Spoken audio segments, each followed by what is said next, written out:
Je déclare la séance ouverte. Avant de commencer notre séance du conseil municipal, je vous inviterai à honorer la mémoire de M. Jean Guillon, maire adjoint honoraire, entré au conseil municipal de l'Andivisio en 1971, sous la mandature de M. Yves Kéliner, avec qui il a fait 2 mandats, puis 2 mandats avec M. Charles Yosef. Je vous demanderai de vous lever pour une minute de silence.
Je vous remercie.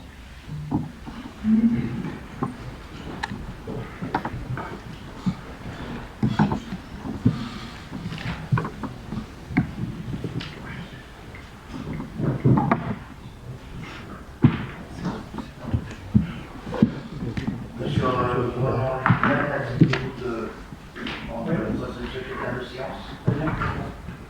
Je vous demanderai donc de faire l'appel.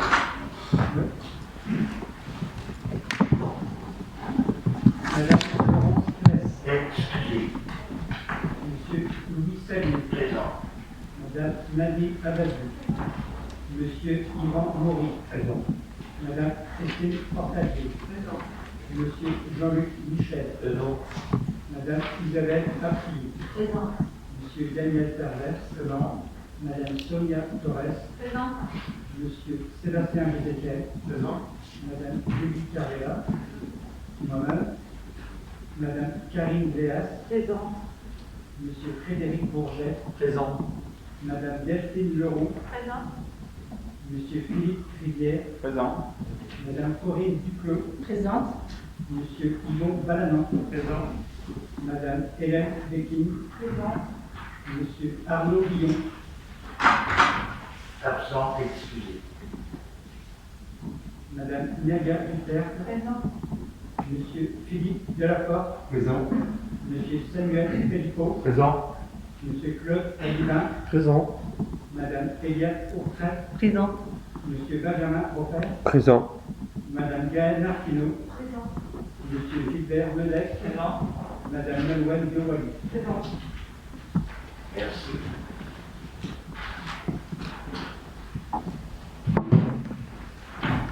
Liste des délibérations. Pardon. Les procurations, donc Madame Laurence les a donné de procuration à moi-même et M. Arnaud Billon a donné de procuration à Madame Nadine Abadou.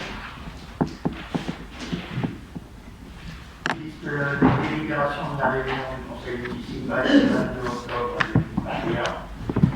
Modification statutaire relative aux compétences de la communauté populaire du pays d'Andivisio, transfert des compétences eau et assainissement au 1er janvier 2024.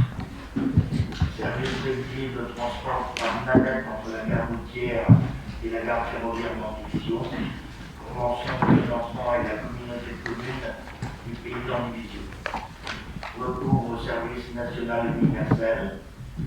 Examen d'une demande de prêt d'honneur aux étudiants, examen d'une demande de subvention exceptionnelle à l'association Langue Commerce, communication du rapport d'activité 2020 de la communauté de communes du pays d'Andivisio, service public de l'eau potable avenant numéro 3, contrat de délégation pour une prolongation de 2 ans, règlement interne de la commande publique, actualisation.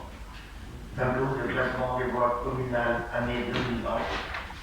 Lotissement communal de Carigny-Humaine, fixation du prix de vente des lots et approbation du règlement d'attribution et de commercialisation. Dénomination de voies, lotissement Le Jardin des Artistes, La Motte. Dénomination de voies, lotissement communal Carigny-Humaine. Régularisation foncière entre la commune de Landivisiau et le département du Finistère concernant le collège de Carriourat. Coloration de façade, attribution de subventions. CCAS, projet social 2021-2025. Aire d'accueil des gens du voyage. Actualisation du règlement intérieur. Halte garderie municipale Pitchoun. Actualisation du règlement intérieur. Réseau des médiathèques du pays de Landivisiau. Fixation des tarifs. Festival Moilémo, vente de produits dérivés. Politique de développement et d'accompagnement de la vie associative. Projet de règlement d'attribution, de contrôle et de suivi des subventions, aide financière et en nature. Examen d'une demande de subvention au titre de l'année 2021, Landy Photo Club. Examen d'une demande de subvention au titre de l'année 2021, Société de chasse La Léonarde.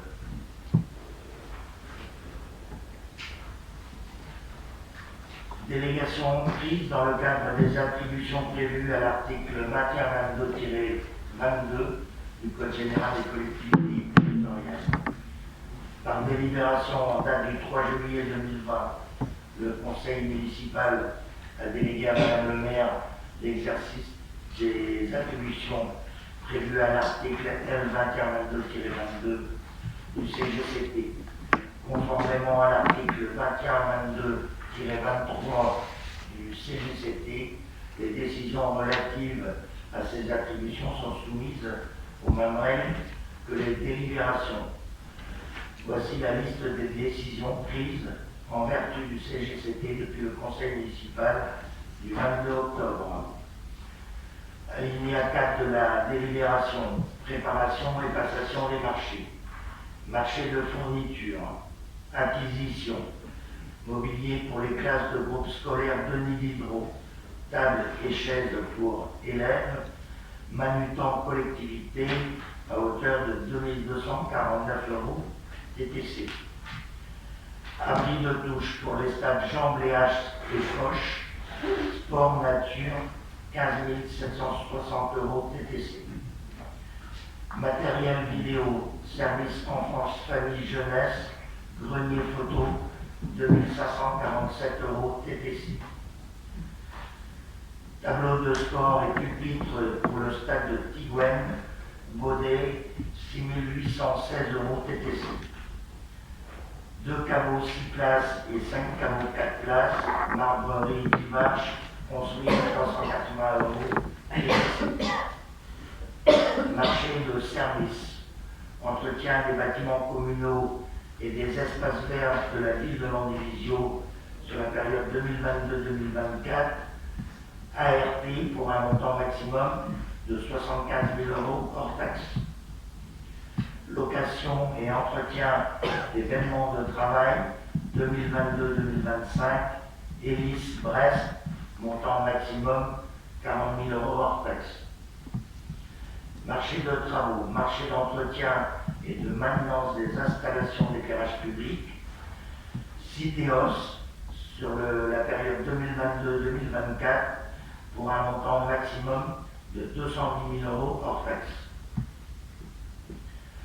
Alinéa 25 de la délibération demande aux organismes financeurs d'attribution de subventions pour concourir au financement de tout projet ou de tout programme. Dossier déposé auprès du département au titre de l'enveloppe Pacte Finistère 2030 concernant le projet de réhabilitation rénovation de chambres à l'espace Mangin. Notification d'une aide à la relance de la construction durable par rapport à un projet de logement France Relance, 14 400 €. Conventions diverses. Mise à disposition d'un local communal pavillon du tourisme au laboratoire Eurofin La Basse-Bretagne pour la période de janvier à juin 2022. Bail commercial entre la ville de Landivisiau et la société Créatem, un local à la zone du Verne, anciennement local expression. Convention d'objectifs et de financement du contrat local d'accompagnement à la scolarité pour les années scolaires 2021-2025. Arrêtés municipaux. Arrêtés municipaux portant nomination des personnes habilitées à contrôler le pass sanitaire, donc des agents communaux. 9 arrêtés municipaux portant attribution d'une aide financière pour l'acquisition de vélos à assistance électrique. Arrêté municipal portant accès aux établissements et sites ouverts au public appartenant au domaine privé et public de la commune. Modification portant sur la durée de validité des examens de dépistage Covid-19.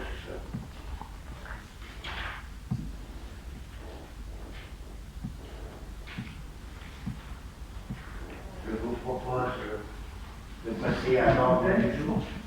Oui, monsieur. Il y a une petite question que vous avez donnée. Donc, vous avez vu les principales délibérations du dernier conseil municipal. Oui. Il me semble d'ailleurs que ça serait normal que ça soit à l'ordre du jour, étant entendu du conseil municipal précédent, qu'on puisse l'approuver. Mais bon, on va faire trop de formalisme. Ceci dit, le compte rendu du dernier conseil municipal est relativement succinct. On va voir les équipes, c'est pas beaucoup plus que ce que vous avez dit tout à l'heure.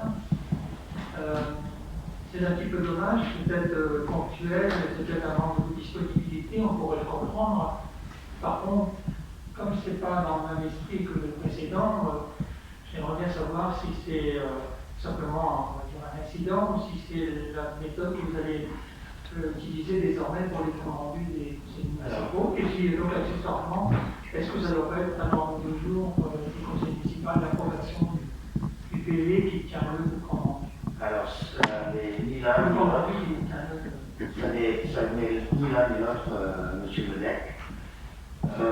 En effet, une ordonnance, la 1310 du 7 octobre 2021, article 4, indique la liste des délibérations examinées par le conseil municipal est affichée à la mairie et mise en ligne sur le site internet de la commune. Donc, en fait, simplement le texte de la délibération et le vote figurent désormais dans le procès verbal du conseil municipal. Alors, je vous l'accorde, il est du 7 octobre 2021, cette ordonnance. Oui, quid du compte rendu du procès verbal et du compte rendu qui est établi et qui est donc sur le site de la commune. Oui. Et qui donc aujourd'hui est devenu très sommaire. Certes, mais c'est l'ordonnance qui nous Oui, demande. Mais pourquoi Après, les administrés peuvent bien sûr venir consulter et sont reçus en mairie pour pouvoir consulter les délibérations. Est-ce que ça veut dire que désormais on aura simplement l'intitulé de la question? Tout à fait, c'est l'ordonnance qui le demande. Voilà. Il n'y a pas d'autres questions? Non. Je vous propose donc de passer à la commission d'administration générale, personnel, sécurité, quartier, environnement, communication, jumelage. Donc, en l'absence de Madame Claes, je vous présente le rapport, règlement d'attribution des prestations d'action sociale en faveur du personnel de la ville de Landivisiau, le Code général des collectivités territoriales et notamment l'article 23-21-2 incluant l'action sociale en faveur du personnel au titre des dépenses obligatoires des communes, vu la loi 83-634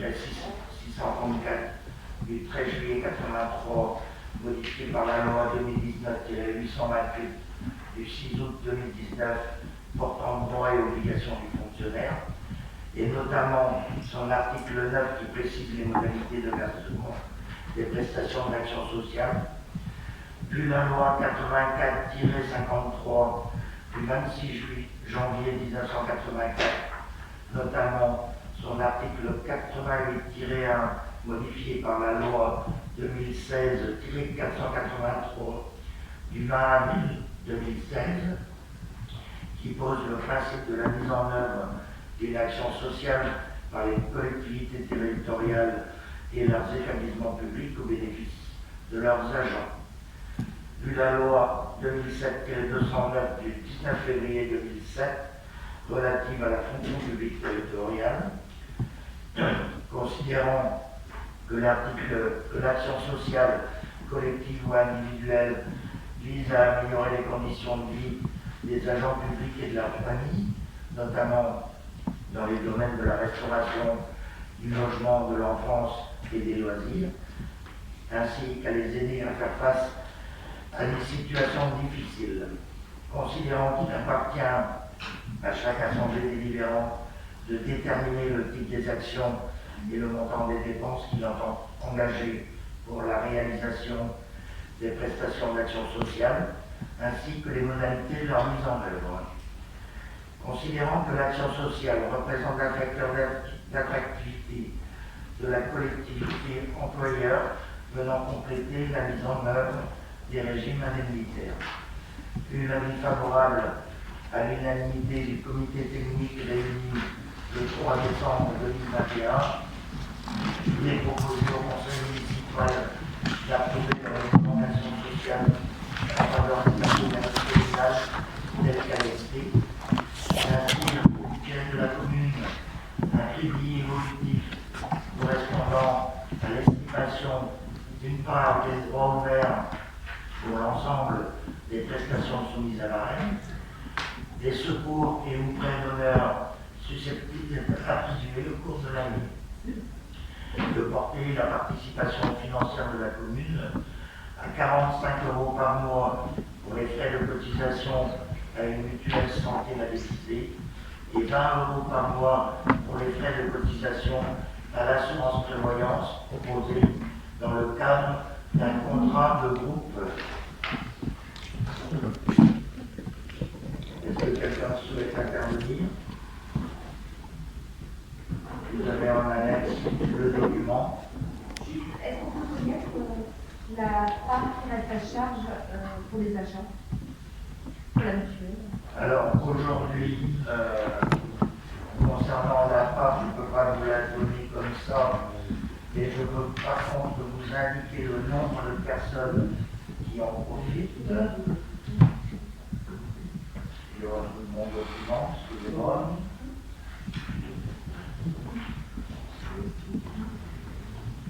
Non, moi, c'est pas la réponse à ma question. Ma question, c'est quelle est la part qui reste à charge si la commune prend 45 € à sa charge? Ouais, c'est un contrat individuel, chacun choisit son contrat, donc le prix est différent suivant la prise du contrat. Ça dépend de la situation familiale en France. Hein, donc chacun choisit son contrat.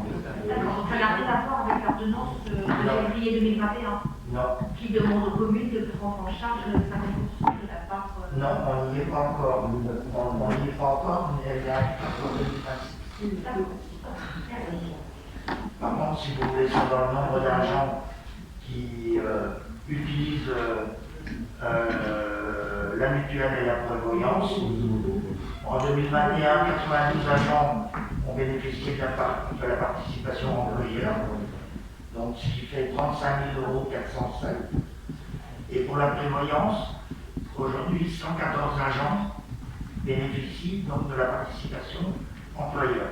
Et sur l'année, ça équivaut à 13 562 €. En effet, les propositions de l'État de l'ordonnance que vous citez est largement inférieure à celle qui est présentée à la délibération des élus, puisque la prévoyance est proposée par l'État à hauteur de 5,75 €, je crois.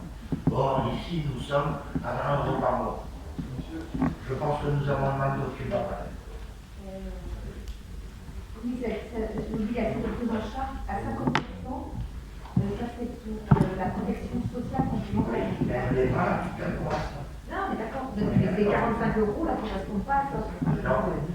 En fait, on demande aujourd'hui à l'Assemblée de voter une augmentation de 10 euros autant sur la mutuelle et 10 euros sur la prévoyance. Voilà. À notre intervention, la commission a émis un avis favorable. Je vais donc mettre au vote qui s'abstient pour, contre, à l'unanimité. Je vous remercie.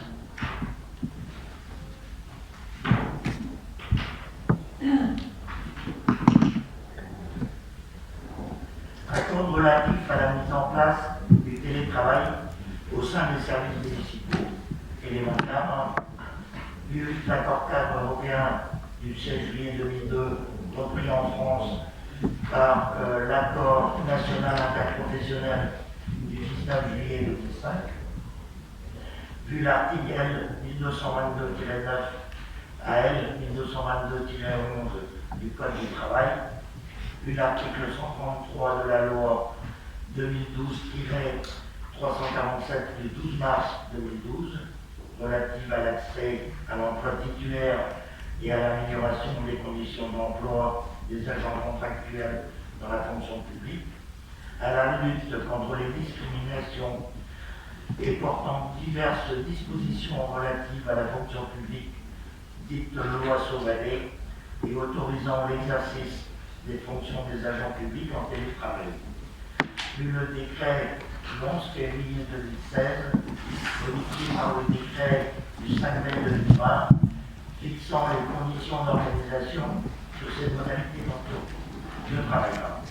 Considérant que la collectivité doit engager un dialogue social de proximité avant le 31 décembre 2021 sur le projet d'accord, vu l'avis favorable à l'unanimité du comité technique réuni le 3 décembre 2021, il est proposé au conseil municipal d'approuver l'accord relatif à la mise en place du télétravail au sein des services municipaux tels que annexés. Donc vous avez également le document en annexe. La commission a également émis un avis favorable. Juste une petite question. Je veux savoir combien de personnes peuvent bénéficier de ce dispositif. Alors, en effet, vous trouvez d'ailleurs dans le document annexé un certain nombre de métiers qui ont été fléchés comme pouvant faire du télétravail. Vous l'avez en annexe, vous l'avez vu. Et ça concerne combien de personnes en gros? Ça peut concerner une quinzaine de personnes grand maximum. Sachant que, en effet, une grande partie du personnel travaille soit aux espaces verts, soit dans les organismes tels que les cantines, les écoles, là où il est compliqué en effet de faire du télétravail. C'est la difficulté d'une collectivité. Oui, donc l'idée c'était de permettre à des personnes qui doivent travailler sur des dossiers et qui peuvent le faire à domicile, c'est donc pouvoir ouvrir à ces personnes-là le droit au télétravail. D'accord. Et est-ce que ça prend en compte aussi la recommandation en fait, du Premier ministre qui a été annoncée là, pour la période justement un peu de difficultés liées à la Covid, d'avoir 3 jours pour les fonctions publiques? Il est difficilement applicable dans une collectivité telle que la nôtre. C'est-à-dire que les personnes qui, là, à peu près 15 personnes qui pourraient être bénéficiaires de l'accord sur le télétravail, sont d'office mises 3 jours en télétravail pendant la période-là annoncée? Non, du tout. Déjà, c'est une demande faite au cadre qui évalue si ce travail-là peut être exécuté en télétravail. Aujourd'hui, il y a très peu, voire pratiquement aucun agent qui ne réclame le télétravail. Ils préfèrent venir en mairie ou en collectivité. C'est un choix. Ah non, mais ça ne me surprend pas du tout. En fait, c'est difficilement applicable en effet dans une collectivité. Okay. Et ça restera occasionnel. Je vais donc mettre au voix qui s'abstient, qui est pour, qui est contre. Ok, je vous remercie. Actualisation de la convention de prestation de services pour la viabilité hivernale des chaussées situées en zone d'activité. Donc, vu la loi 2015-991 du 7 août 2015 portant une nouvelle organisation territoriale de la République qui a transféré aux EPCI la compétence zone d'activité économique.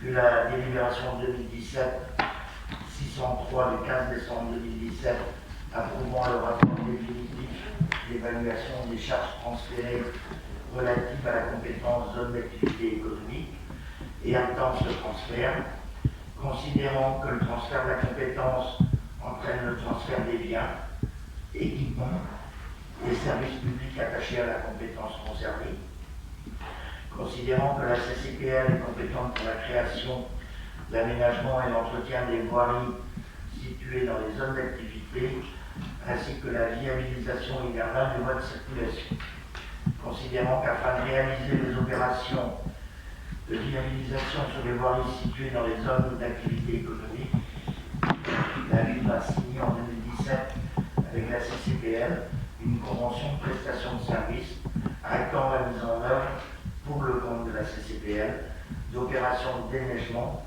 sur les voies des zones d'activité économique en contrepartie d'une facturation à l'intercommunalité.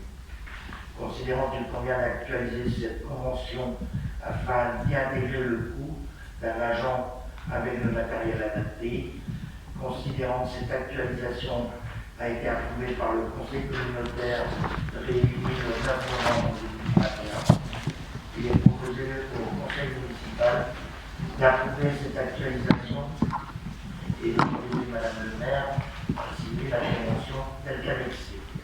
Vous l'avez également donc, dans les annexes. Il n'y a pas grand-chose qui change par rapport à l'ancienne convention. Simplement, on apporte également le taux horaire d'un agent qui vient d'être cette convention.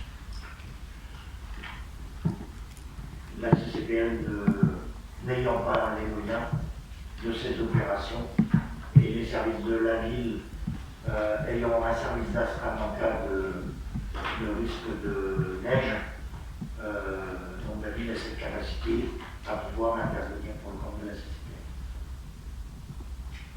Donc elle a été approuvée également à l'unanimité à la CCPL.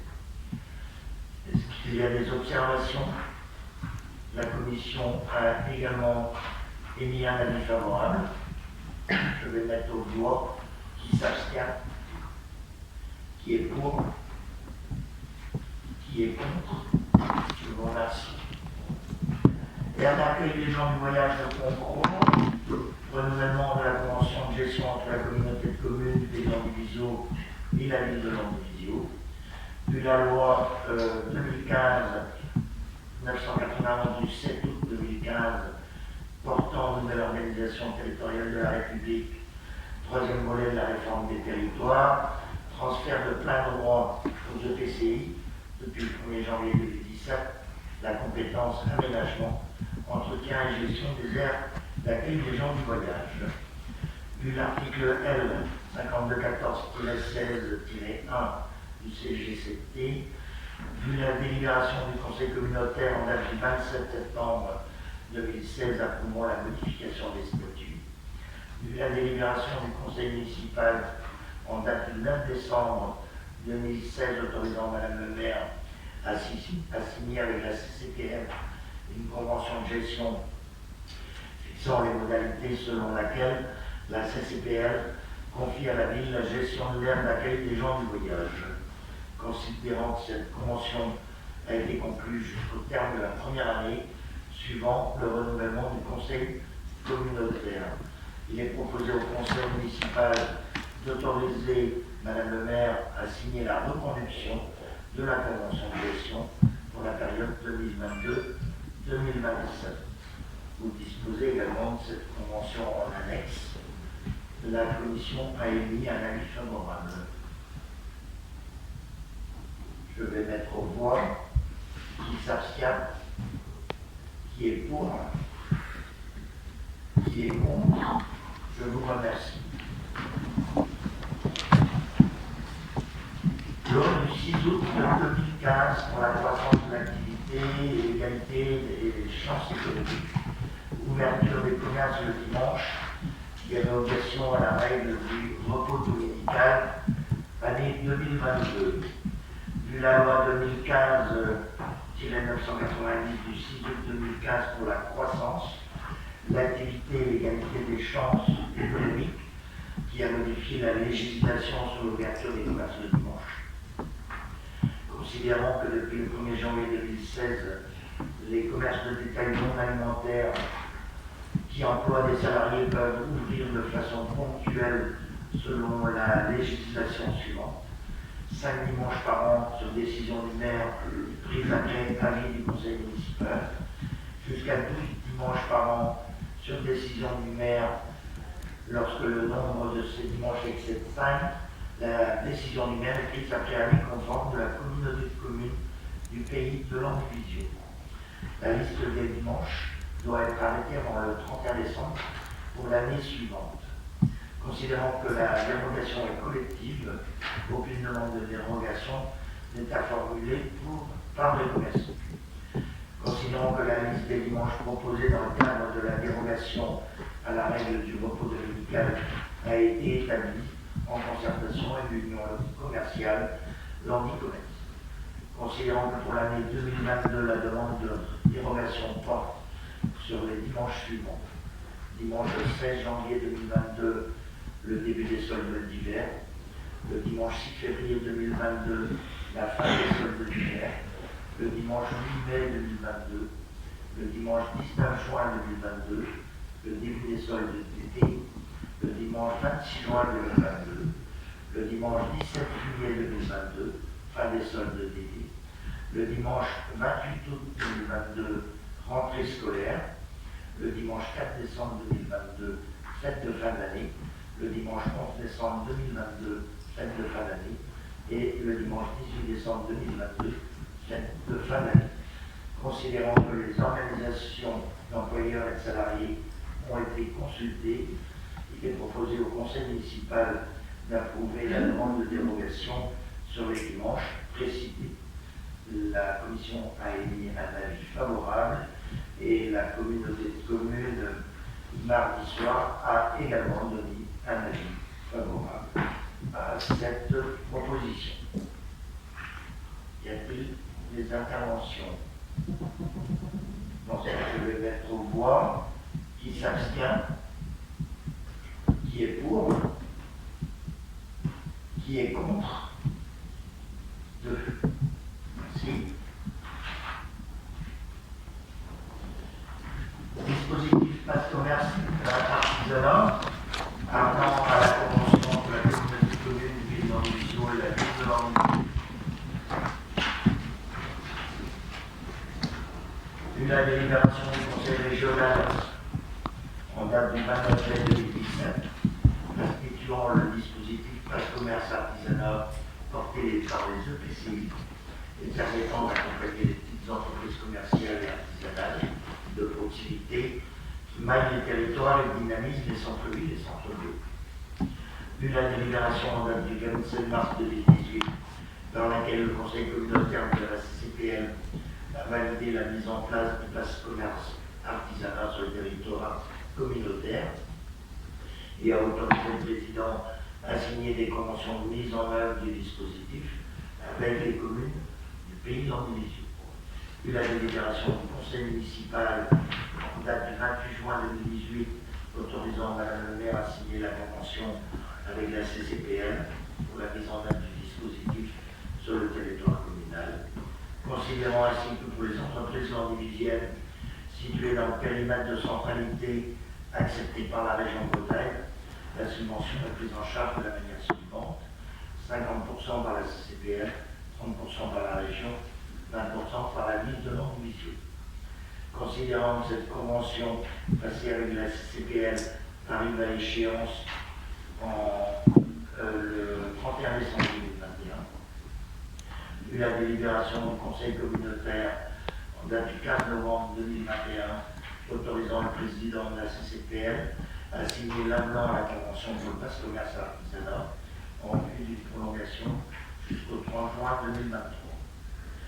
Considérant que cet avenant de prolongation intègre également des modifications liées aux mesures transitoires adoptées dans le cadre de la crise sanitaire, à savoir passe commerce et artisanat classique, allongement de 3 mois de la durée de dépôt des dossiers, éligibilité des travaux et équipements liés à la réalisation d'aménagements extérieurs permettant d'augmenter la surface commerciale et diminution du plancher d'investissement subventionnable ramené à 3 000 € au lieu de 6 000 € précédemment pour les investissements non numériques.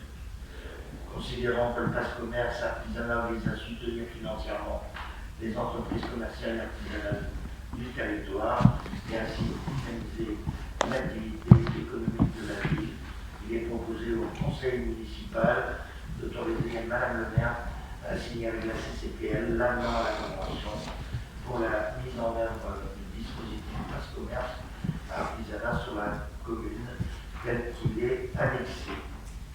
Vous avez donc notamment les documents en annexe.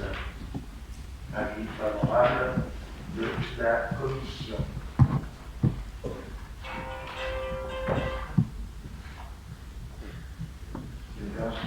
Souhaite-t-il intervenir? Non. Je vais mettre aux voix. Qui s'abstient? Qui est pour? Qui est contre? Je vous remercie. Rencontre la ville et l'établissement public foncier de Bretagne pour l'accès au logiciel de consultation des demandes de valeur foncière. Considérant que l'établissement public foncier de Bretagne, créé en 2009 par l'État et la région, apporte un soutien aux collectivités territoriales en matière de logement, de redynamisation, décentralité et d'accompagnement de projets économiques.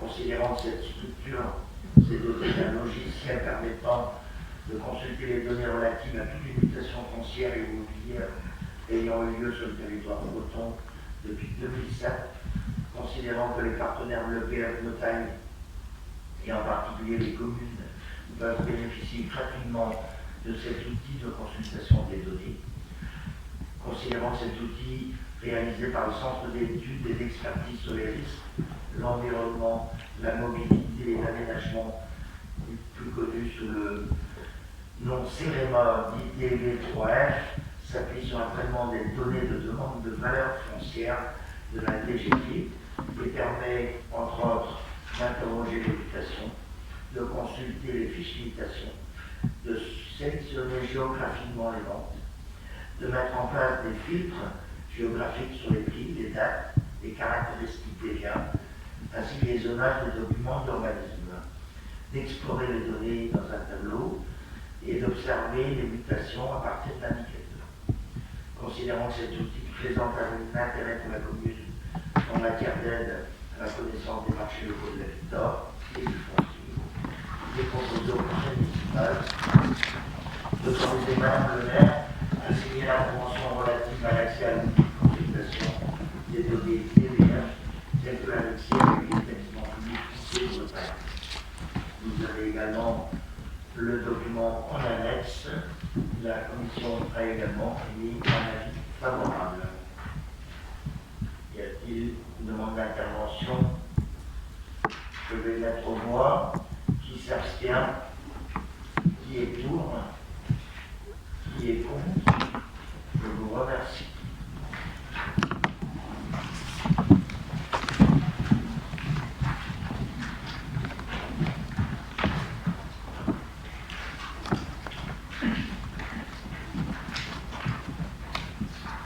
Commission finance, travaux à l'écriture. Budget principal 2021, décision modificative numéro 10. Considérant par l'application de l'article 2311-1 du CGCT, le budget de la commune est l'acte par lequel le client autorisé les recettes et les dépenses annuelles de la commune. Considérant par l'application de l'article l'article 11 du code de cité, les décisions communicatives peuvent être votées par l'organe délibérant jusqu'au terme de l'exercice auquel elles s'appliquent. Considérant que ces délibérations viennent modifier les autorisations budgétaires initiales, soit pour intégrer des dépenses ou des ressources nouvelles, soit pour élire des crédits antérieurement votés. Considérant les délibérations 2021/115 en date du 17 février 2021, approuvant le budget principal, et numéro 2021/306 en date du 28 mai 2021, pour la décision modificative numéro 1 du budget principal. Il convient d'affiner les prévisions budgétaires 2021 de la manière suivante. Donc, nouvelle recette 315 982 €, nouvelle dépense 315 982 € également. Les recettes nouvelles correspondent aux produits complémentaires perçus au titre de la taxe additionnelle des droits de mutation, la dotation de solidarité rurale, de la dotation de solidarité communautaire votée par la CCPL, des subventions versées par la région et le conseil départemental pour le festival Moiléo, et des remboursements effectués par l'assurance SMAC au titre de la garantie dommage à ouvrage.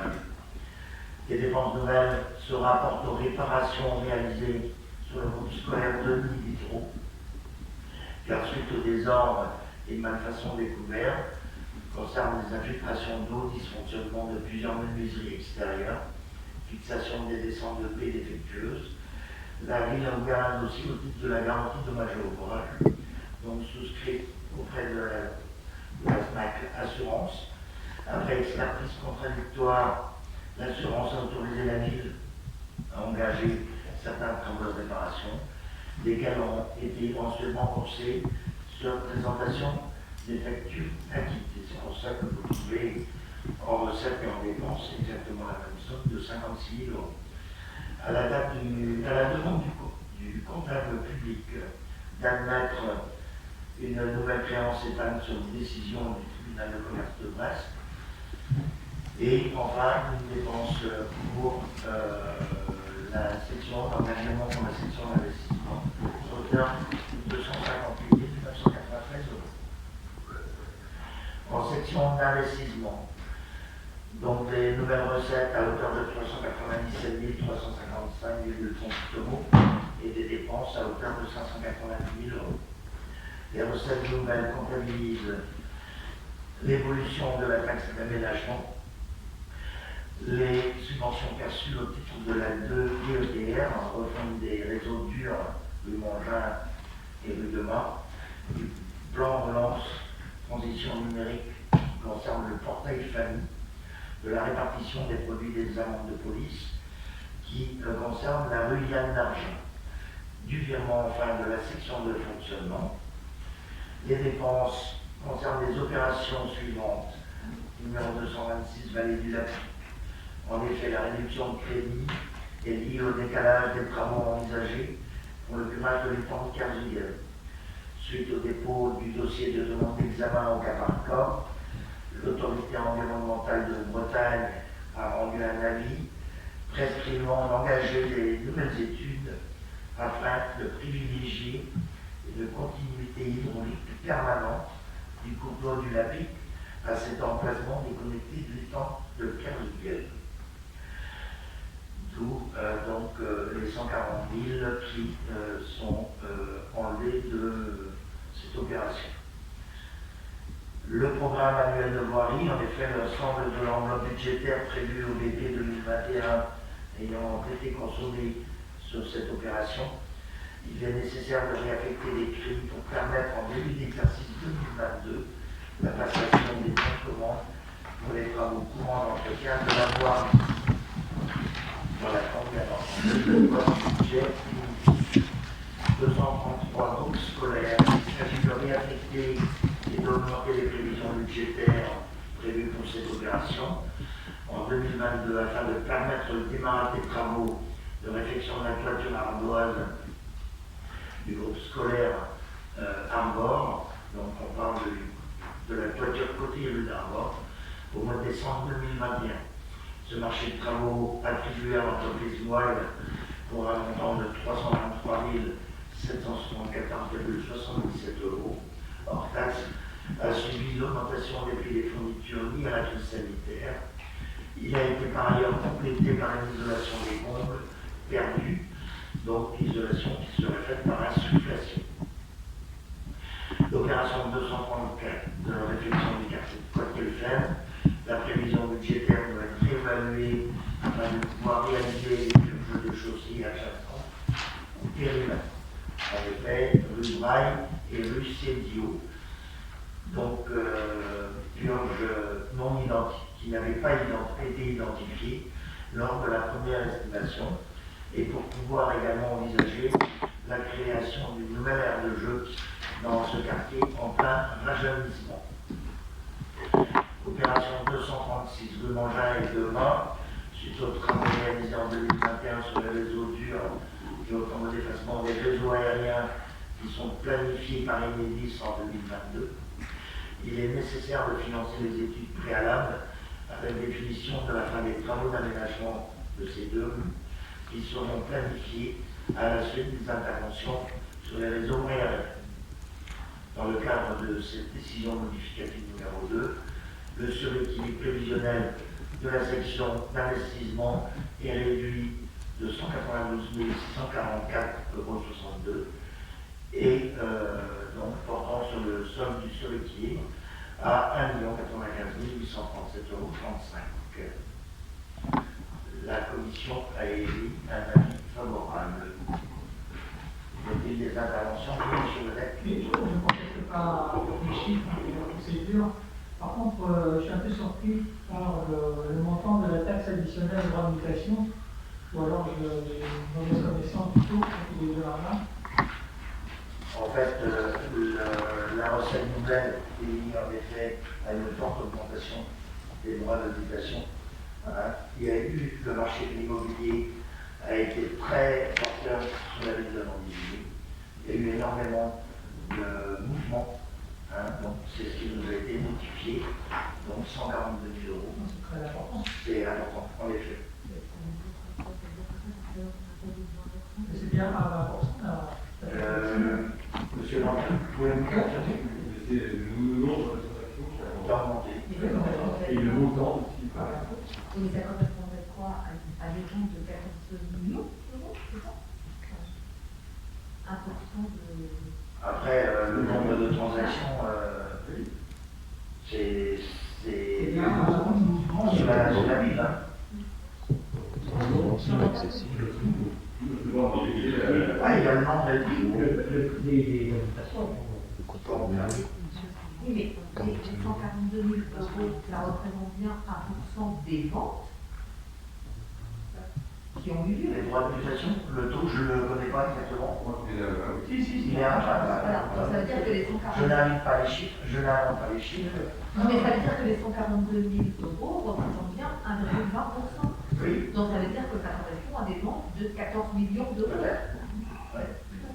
Ça peut paraître énorme. Sur 45 maisons. Il y a 5 000 habitations à l'individu, je crois. Donc, voilà. Le chiffre est véritable. Là, j'ai dit que je ne connaissais pas le chiffre. D'accord. Par contre, j'avais une remarque, monsieur Salut. Sur le site de France Relance, j'ai vu que la ville avait eu une subvention dans le cadre de France Relance, justement, de 139 000 € pour la toiture du groupe scolaire d'Arfort. Oui, Pourquoi ne pas elle n'est la... pas notifiée pour l'instant. Donc, en fait, on est fait envoyer un accord de principe. D'accord. Aujourd'hui, on l'intégrera au prochain budget de l'exploitation. Je précise que la situation du marché immobilier est nationale. Hein. Il n'y a pas que l'Andivisio qui est concerné. Donc, on a entendu On sait. Bah oui, non, je m'imagine bien que ça donc, disons qu'il serait niche. Je vous propose de mettre au point. Qui s'abstient? Oui, conformément à la position au moment du budget. 4. Qui est pour? Qui est contre?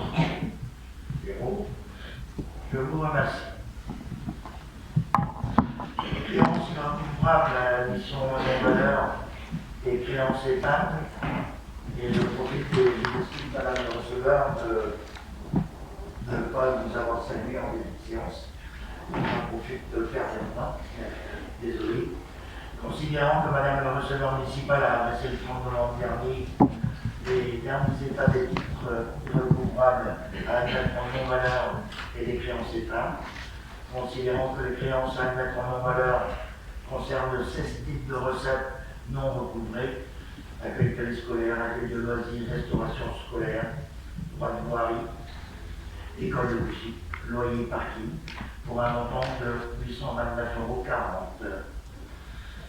Considérant également que les créances épargnes correspondent à 18 créances de 2014 à 2020 pour 4 particuliers et 2 professionnels, considérant que ces extinctions de créances ont été prononcées par la commission de surendettement des particuliers du ministère d'une part et par le tribunal de commerce de Brest pour un montant total de 2319,98 €.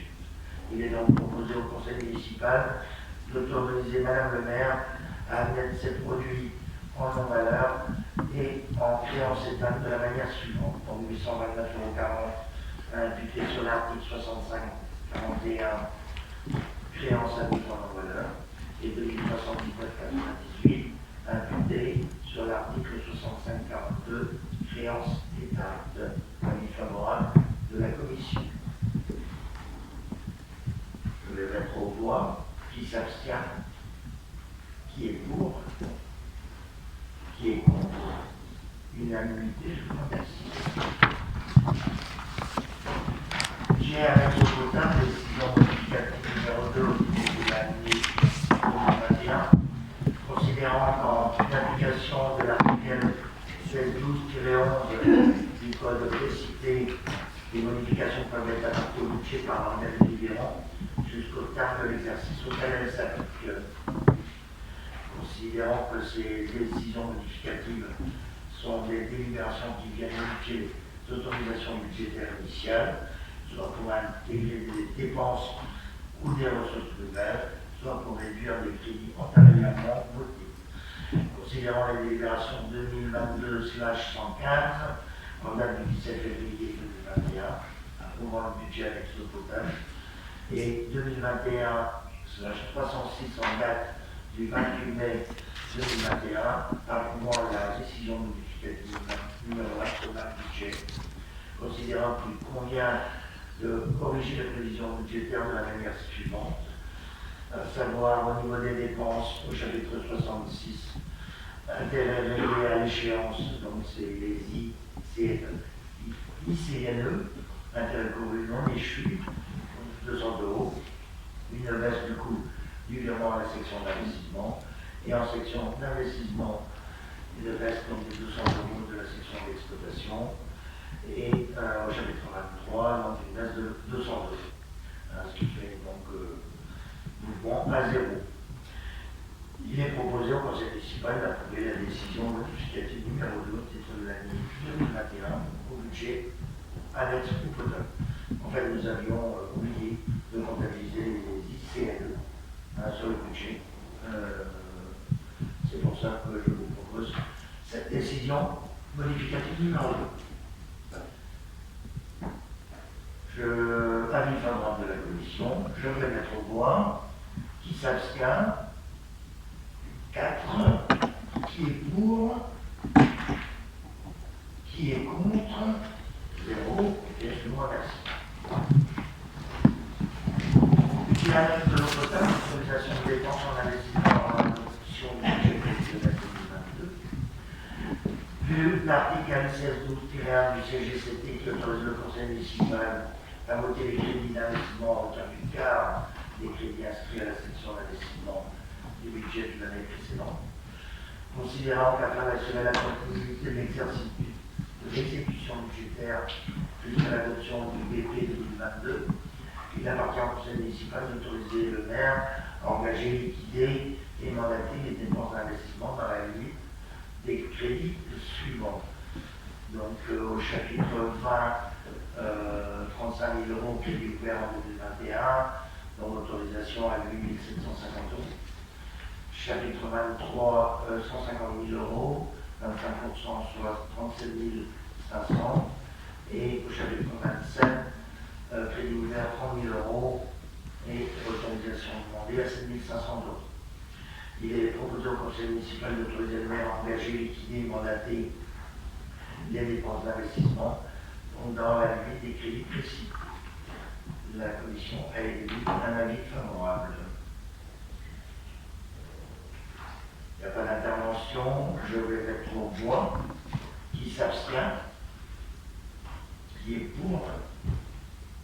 Qui est contre? Unanimité, je vous remercie. Service public de l'assainissement non collectif, choix des concessionnaires.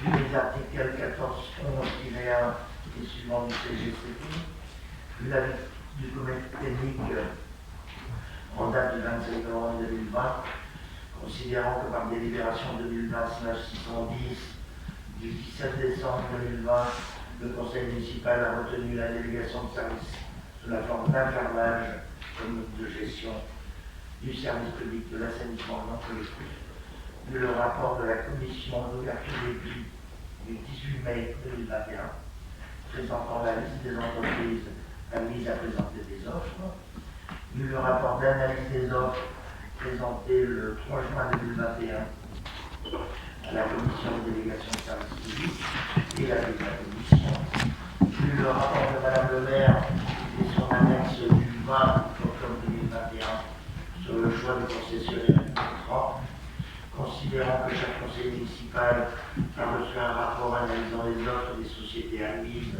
à concourir et justifiant le choix de proposer la société SOR pour un contrat de délégation du service public d'assainissement non collectif d'une durée de 4 ans à compter du 1er janvier 2022. Considérant que sur la base des critères indiqués au règlement de la consultation et au regard de l'avantage économique global pour l'autorité concédante, ce choix repose sur les motifs suivants. Critères techniques. La SOR fait une offre complète et conforme au cahier des charges. Critères de la qualité du service. SOR propose des délais de réponse et des dates d'intervention qui correspondent à ceux demandés au cahier des charges, avec un élargissement au créneau 12-14 heures. Un engagement sur le respect des horaires de rendez-vous, des moyens d'accueil téléphonique et de communication adaptée avec une adresse mail dédiée et privilégie le contact direct à l'usager par un technicien tant pour l'entretien que pour les travaux de réhabilitation. Critères financiers, les tarifs proposés par SOR conduisent globalement à une offre dans la continuité de celle du contrat en cours. Considérant que l'économie générale du contrat évaluée sur sa durée conduit à une tarification, on l'appelle R, après la négociation, établie comme suit. Pour la première année, pour le contrôle de conception des travaux neufs ou de réhabilitation, une rémunération R1 définie par le prix de base R10 à 60 € hors taxe par contrôle. Pour le contrôle de réalisation des travaux neufs de réhabilitation de rémunération R2 définie par le prix de base R2 suivant à 103 € hors taxe. Pour le premier contrôle de l'existant, une rémunération R3 basée sur le prix de base R3.0 à hauteur de 80 € hors taxe par installation. Pour le contrôle périodique du bon fonctionnement, une rémunération R4 définie par le prix R4.0 à hauteur de 72 € hors taxe par installation, lissée donc sur 4 ans.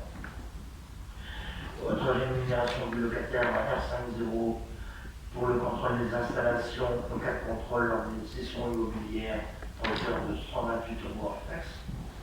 R6.0, contrôle par installation pour le contrôle de la mise en œuvre d'une installation lorsque ce contrôle n'est pas effectué par le service d'assainissement collectif. Donc 66 € hors taxe la prestation. Contrôle pour une contre-visite, également 66 €. Et la R8.0, 92 € pour un contrôle de rejet sur les différents domaines qui nous sont spécifiés.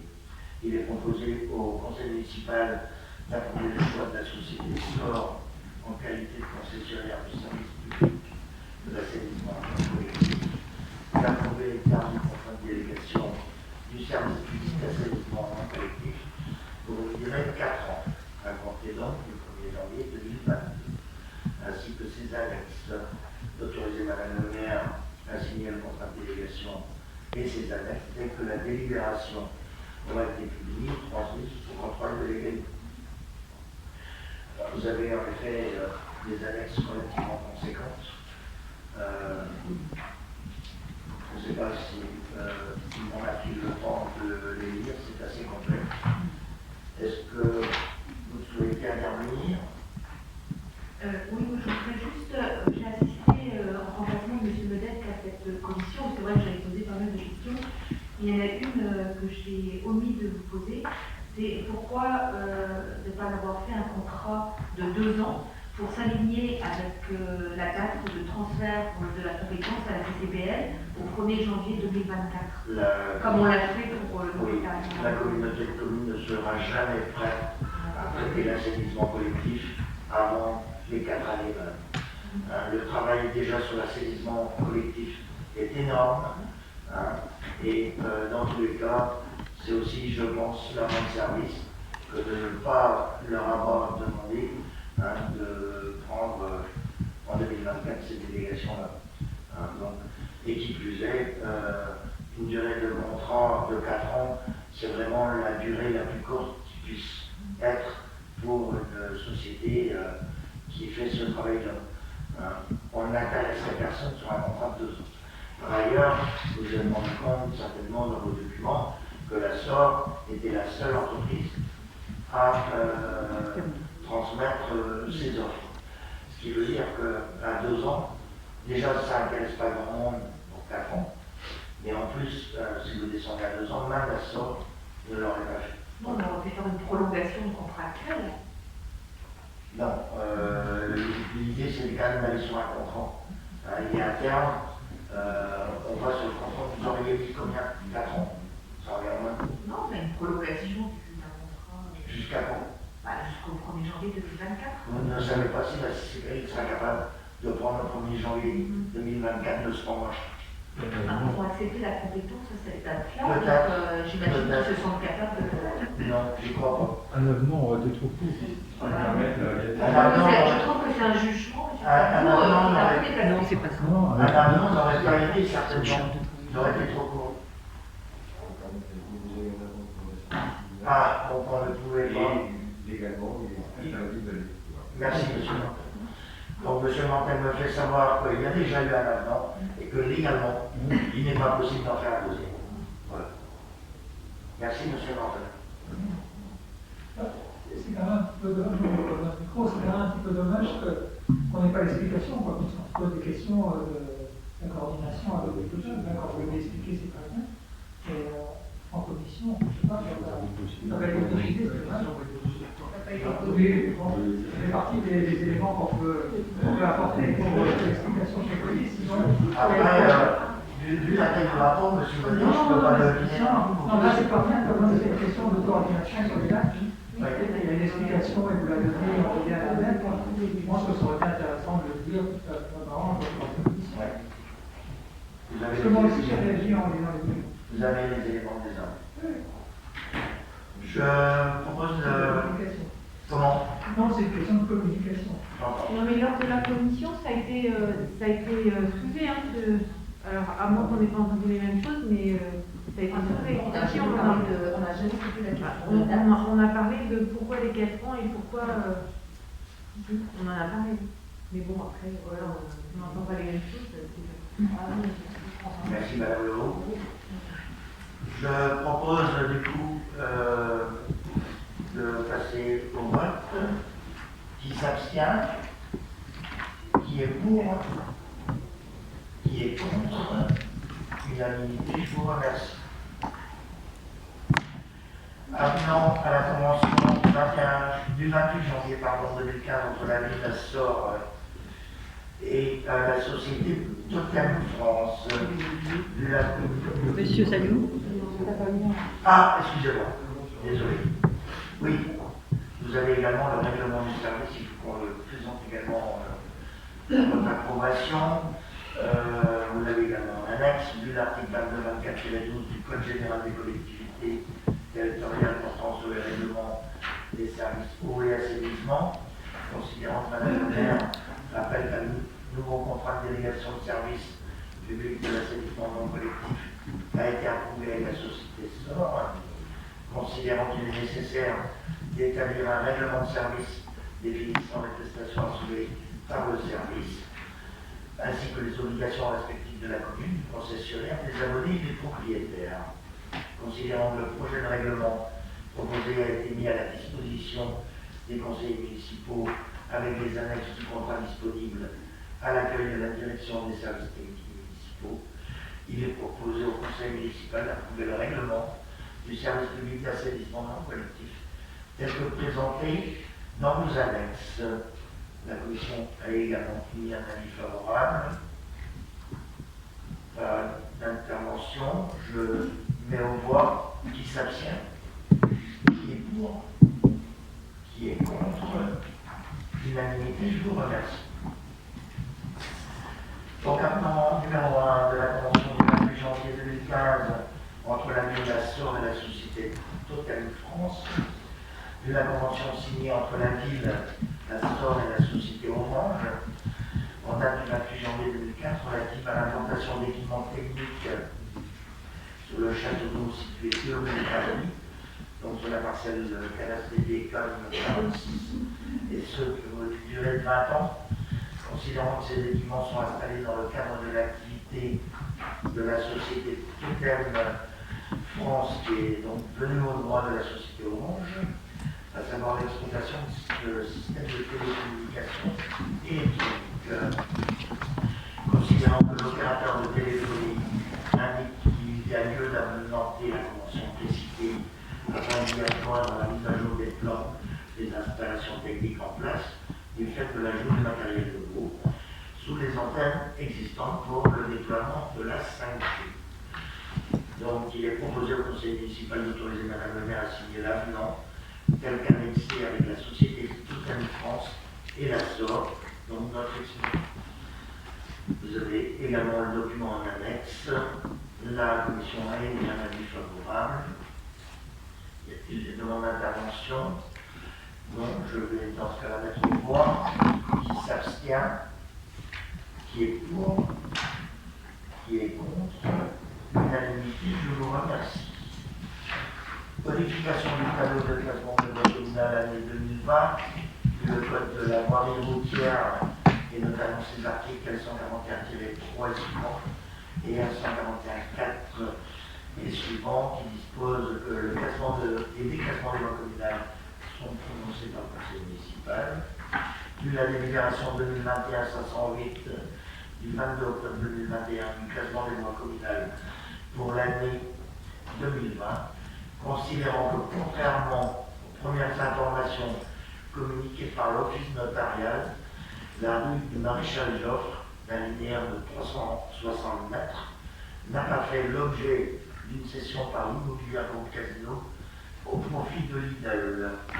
Considérant du coup qu'il convient dès lors de corriger la délibération portant sur la cession de cette partie de la rue Maréchal Joffre, considérant qu'il est proposé au conseil municipal de retirer la rue Maréchal Joffre pour 360 mètres linéaires du tableau de classement des voies communales 2020, considérant qu'il est proposé au conseil municipal une nouvelle mise à jour du tableau du classement des voies communales en y intégrant la phase Marie-Marin pour 150 linéaires, le passage de pour 50 mètres et la phase Saint-Martin pour 105 mètres. Donc, considérant que le tableau de classement de la voirie communale pour l'année 2020 se présente comme ci-dessus: 28 170 pour les voies communales, 59 882 pour les voies à caractère de rue et 45 413 € pour les places. Il est proposé au conseil municipal d'incorporer ces nouvelles voies dans le classement de la voirie communale et de tenir compte de l'information qui nous a été communiquée par l'office notarial, mais après coup, donc pour enlever la rue Maréchal savez, la commission a également mis un avis favorable. Il y a eu des interventions. Je vais mettre au voix qui s'abstient, qui est pour, qui est contre. Unanimité, je vous remercie. Madame Amagi, je vous laisse la parole.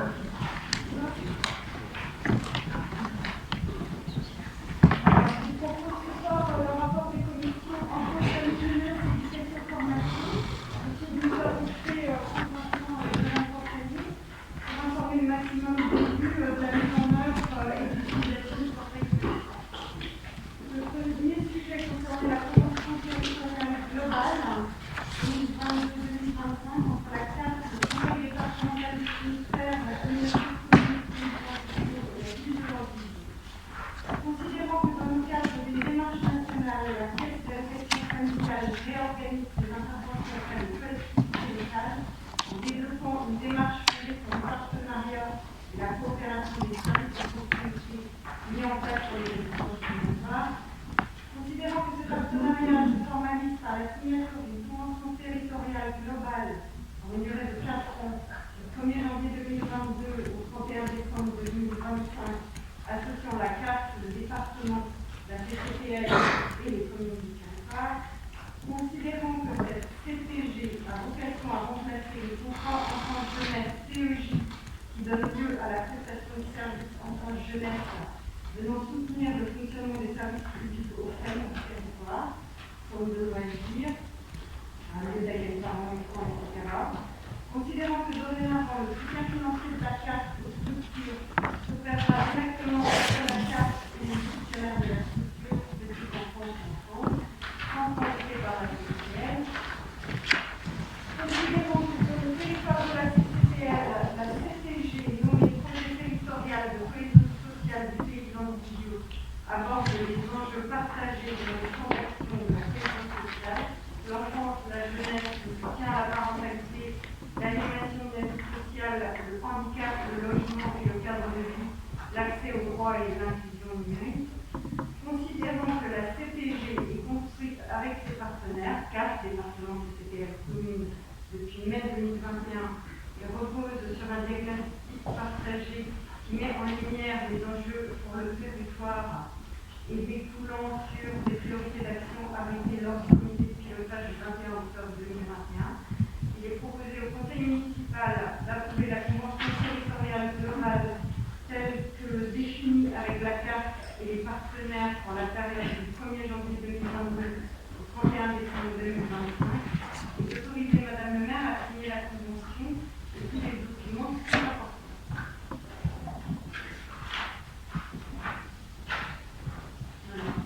Vous avez également ce document-là en annexe. Pas de demande d'intervention. Je vais. Si, M. Salmon, moi je voudrais juste noter que lorsque l'on signe une convention territoriale telle qu'elle est reprise en annexe et qu'on met à l'article 5 le fait de soutenir les projets jeunes, d'impliquer les jeunes dans l'organisation des projets, j'aimerais que ça ne reste pas quelque chose d'écrit, mais que ce soit aussi appliqué au niveau de la ville de l'Andivision. D'où notre remarque l'autre fois, par exemple, par rapport à la médiathèque, où on regrette qu'il n'y ait pas d'implication des citoyens, en particulier des jeunes, et par exemple pour le skatepark également, où peut-être qu'il pourrait être mis plus à contribution pour la réflexion de ce projet s'il a lieu. Je vais défouler intervenir à la Magazine. Cette convention, enfin, je ne sais pas si vous avez bien lu, mais c'est une convention avec tous les partenaires, une convention d'objectifs et de moyens, où chacun s'engage sur un projet global pour tout le territoire. Vous n'avez pas fait de réflexion à la Guillaume, la vice-présidente de la communauté de communes en charge de ce dossier, et à l'Andivision, chacun garde ses prérogatives. On ne peut pas La signer. convention, c'est des objectifs globaux. Après, chaque commune a sa liberté. Oui, mais ça veut dire que vous êtes d'accord sur le principe d'écrire ce genre de phrase dans une convention pour un territoire, mais vous n'appliquez pas sur votre territoire de commune. C'est un peu Si vous contradictoire. avez bien eu la vocation, considérant que la CPG a vocation à remplacer les contrats enfants-jeunesse qui donnent lieu à des prestations, soutenir le fonctionnement des services publics aux familles du territoire, établissements d'accueil des jeunes enfants. Ce n'est pas la vocation de la CTG, si vous voulez, là. La CTG, en fait, madame, elle est rédigée parce que auparavant, toutes les prestations versées par la CAF donc, sont passées par la CCPL. Or, désormais, ce sont les communes qui la percevront directement. Non, mais je veux dire, c'est sur l'éthique de ce qui est écrit. Si vous voulez. Quand on signe quelque chose comme ça, sur lequel on est d'accord, il faut déjà commencer à l'appliquer pour Aujourd'hui, tous les agents des différents services jeunesse et adolescence travaillent en lien avec les jeunes, et ce sont bien les jeunes qui présentent leurs projets. Intéressez-vous à ce qui se fait au local jeune, non? Je C'est pense. vrai que les jeunes sont impliqués. Tout à fait. Allez passer une journée avec Marina, vous verrez que les jeunes sont impliqués dans ce qui est mis en place. Hein. Il y a une forte présence des adolescents aujourd'hui au local jeune. C'est pas fait uniquement des projets dans le cadre d'un animateur, etc. Moi, je parlais par exemple de la médiathèque, des projets qui sont lancés dans la ville. Technique, aujourd'hui, la ville dispose d'animateurs. Ça ne concerne pas directement les jeunes, Madame Abbassi, la médiathèque? c'est moins technique, madame. Technique. Si vous n'entendez que la moitié des mots, vous dites que c'est la moitié des documents, forcément, c'est pas possible. Moi, ce que je peux vous dire, c'est que les jeunes sont concertés et les projets sont faits avec eux. Notamment pour le cas jeune, où les programmes sont construits avec les jeunes. Je vous ai dit, on parle pas de la même chose. Vous entendez que ce que vous voulez, vous aussi. Moi, je vous parle des projets qui sont lancés au niveau de la commune. La médiathèque, le skatepark, des choses comme ça. Alors, concernant le secteur des jeunes, nous avons rencontré des jeunes qui nous ont annoncé la demande. On leur a également indiqué un agenda pour leur confirmer que ce sujet-là sera étudié en temps et en heure. Je pense que vos informations ne sont pas bonnes. J'ai pas dit que n'hésitez pas. Vous dites qu'on a Mais non, mais alors, quel est le calendrier que vous leur avez proposé? Est-ce qu'il y a des réunions de travail avec eux, par exemple? Ce genre de choses. Alors, là, votre question, elle ne concerne pas la CTG. C'est bien ça, parce que on est sur la question du Mais on peut parler de sujets qui est en rapport avec ce que vous marquez, ce que vous signez quand même là. Et je vois bien que vous votez un peu en touche quand même. Et en tout cas, la question, c'est la question de la CTG.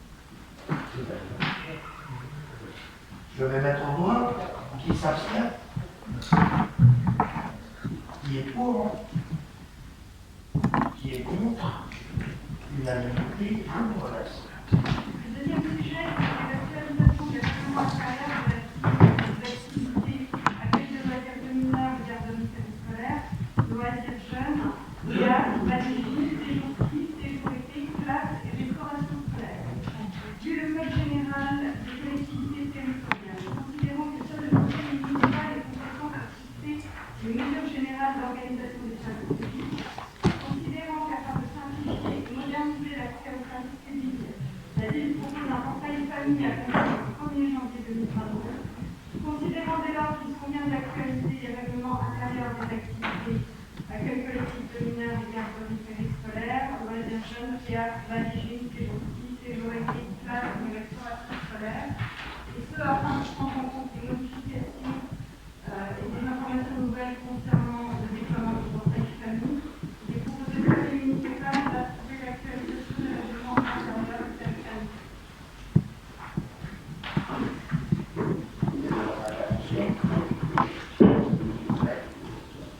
C'est une question assez technique. Donc, je vois que dans les règlements, il est souvent demandé une attestation de la CAF pour les prochains fonctionnaires. Je voulais savoir ce qu'il en était pour les ressortissants en école, exploitants en école, salariés. L'attestation, ça allait ça. C'est pas indiqué, donc c'est lié exclusivement pour de la CAF. Donc il n'y a pas de différence.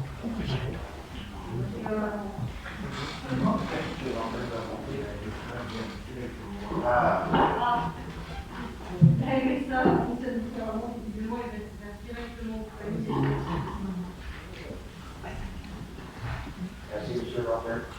Juste, je voudrais intervenir aussi, vous mettez dans le texte, considérant qu'afin de simplifier et moderniser l'accès aux services publics, la ville propose un portail famille à compter du 1er janvier 2022. Vous avez simplement omis que c'est une obligation réglementaire qui nous est imposée. Et l'ironie, c'est qu'on a demandé justement cette mesure-là depuis très longtemps, vous le savez très bien, puisque ça a quand même pour conséquence de changer pas mal de choses, notamment le fait de payer les repas après qu'ils soient consommés, et non pas l'inverse avec le système du ticket actuel.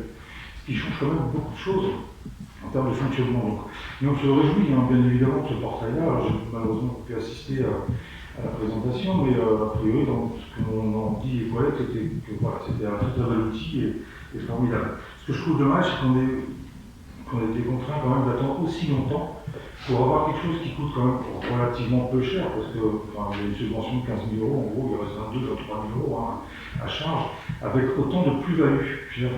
Si on avait autant de projets si peu cher et avec autant de plus-value, à mon avis, on serait formidable. Donc je trouve ça vraiment très bien que vous le mettiez en place, mais c'est quand même une obligation réglementaire d'une part, et que ça change quand même beaucoup de choses, et ça répond quand même à beaucoup de choses qu'on attendait et qu'on réclamait depuis longtemps. Vous n'ignorez pas, M. Philippot, que c'est un travail très important, et je tiens à le signaler devant vous tous et toutes. C'est le travail exécuté par 2 de nos agents qui sont sur ce dossier-là depuis plus de 18 mois.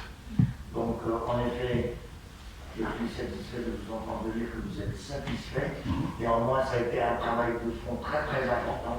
Et je tiens à le signaler, ne serait-ce que vis-à-vis des 2 agents qui travaillent sur ce sujet depuis. C'est pas ça que je veux. C'est très bien, je comprends. Ça a demandé énormément de travail. 18 mois de travail pour 2 personnes, on est là tous pour ça, la sensibilité est là pour ça. Il n'y a pas tout ça à faire. Non, mais j'entends, mais voilà, ok, c'est un beau travail, c'est pas non plus des vastes. Et la preuve, c'est que c'est réalisable, et je pense que ça apportera beaucoup de plus-value, véritablement, pour tout le monde. Merci, M. Philippot. Et enfin, nous dit ça. Mais enfin, on y arrive. Voilà. Merci, M. Philippot. Je vais donc mettre au point. Qui s'abstient, qui est pour, qui est contre, unanimité, je vous remercie. Monsieur Marie.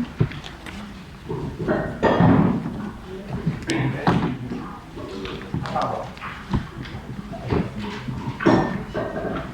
Commission économie, projet urbain financier.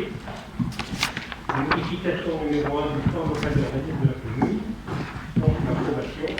Vu le code de l'urbanisme et notamment les articles L1, 2, L1, 153, 41, L 153, 43, R 153, 21, vu la loi numéro 2014-366 du 24 mars 2014 pour l'accès au logement et à l'urbanisme géographique loi ALUR, vu le décret numéro 2015-1783 du 28 décembre 2015 relatif à la partie réglementaire du livre premier du Code de l'urbanisme et à la modernisation du contenu du plan local d'urbanisme.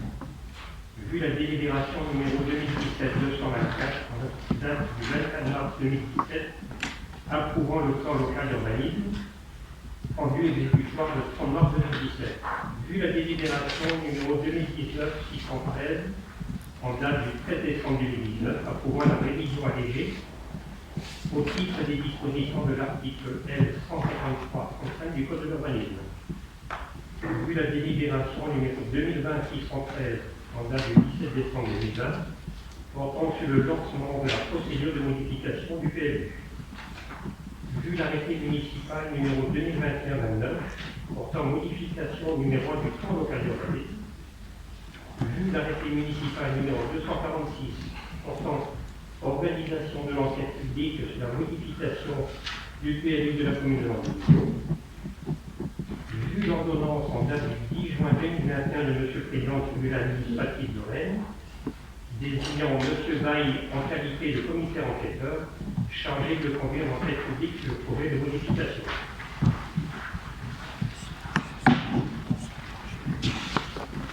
Vu les avis publiés dans la presse Ouest France Télégramme, et l'accomplissement des formalités d'affichage que reconnaît l'organisation de l'enquête publique prescrite en arrêté, dont l'affichage sur site et à l'hôtel de ville du 6 septembre au 22 octobre 2021 inclus. Donc affichage en mairie, de l'hôtel de ville, square Bastien-Lavendor, boulevard de la République, face à la rue de Permanus, sur les panneaux lumineux, publication sur le site internet des bulletins municipaux. Vu le rapport qui relate le déroulement de l'enquête publique et les conclusions motivées du commissaire enquêteur en date du 17 novembre 2021, et l'avis favorable émis par celui-ci, que vous avez en annexe dans les pièces du commissaire enquêteur. Vu les avis des services de l'État et des personnes publiques associées émis dans le cadre de la procédure de notification, vu la décision en date du 19 août 2021 de la NRAE de Bretagne, après examen du recours fâcheux, portant la décision relative à la présente modification. Considérant que le projet de modification numéro 1 du PLU porte sur l'intérêt général et des enjeux stratégiques pour la commune, à savoir, premièrement, une réduction des marges de recul des constructions par rapport à toutes routes, voies et chemins, publics et privés, existants et futurs, à l'exception des autoroutes, des routes express et des déviations au centre du code de la voirie routière et des autoroutes classées à grande circulation. Deuxièmement, la procédure d'autorisation des affouillements et des actes de haussement du sol non liés à une construction, à un équipement d'intérêt public, à la régulation des eaux pluviales ou à la sécurité incendie en zone agricole. Troisièmement, des modifications mineures de zonage afin de valoriser et moderniser le tissu urbain pour respecter les objectifs de maîtrise de l'utilisation des sols et de la consommation des espaces sur deux secteurs. Donc au cœur de ville, secteur de Basse-Sauzanne ou Mataville, Basse-Sauzanne-Lavendor, et secteur de Permanus, boulevard de la République. Considérant que ce projet ne porte pas atteinte aux orientations définies par le PADD, ne réduit pas un espace boisé classé, une zone agricole ou une zone naturelle et forestière, ne réduit pas une protection édictée en raison des risques de nuisance à la qualité des sites, des paysages ou des milieux naturels, ou d'une évolution de nature à induire de pas de risque de nuisance. Considérant que les observations émises par la NRAE conduisent à apporter quelques adaptations au projet de modification tel que notifié à savoir réduction des marges de recul concernant la sécurité et le risque de nuisance, oui, des zones urbaines pouvant accueillir de l'habitat, en l'occurrence dans la zone UHB 2AUH, le pont de la route 69 sur la route de Cizon. La commune propose de retenir une disposition plus lisible, plus contraignante et plus sécurisante pour l'avenir, en maintenant une bande de recul non constructive d'une largeur équivalente à 35 mètres. En fondant sa décision sur les dispositions de l'article L 151-31 du Code de l'urbanisme. Et la suppression de l'interdiction d'affouillement et d'endossement, la commune propose d'introduire dans le règlement écrit de la zone A une possibilité de dérogation suffisamment encadrée pour prévenir le risque de dommages à l'environnement sur le site concerné de ses abords. Donc ce règlement a été complété à la page 40. Considérant qu'à l'issue de l'enquête publique, le projet ne nécessite pas de modification majeure, considérant que le projet de modification numéro 1 du PLU peut, dans les circonstances, être présenté au conseil municipal pour approbation, il est donc proposé au conseil municipal, premièrement, d'approuver la modification numéro 1 du PLU, deuxièmement, d'autoriser Madame le maire à signer tous les documents et actes afférents à cette décision, en trois articles conformément aux articles R 153-20 et 21 du Code de l'urbanisme. La présente délibération fera l'objet d'un affichage en mairie durant 1 mois et d'une mention dans les journaux diffusés dans le département, ainsi que d'une insertion au recueil des actes administratifs.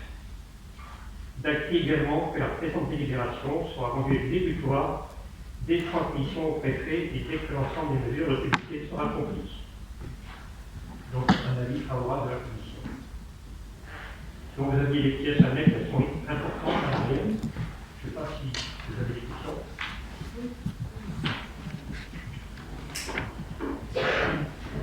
Notre groupe voulait quand même saluer la vigilance des organismes comme la NRAE, la mission régionale environnement, et puis le conseil départemental qui ont émis des recommandations à prendre en compte sur la route départementale 69.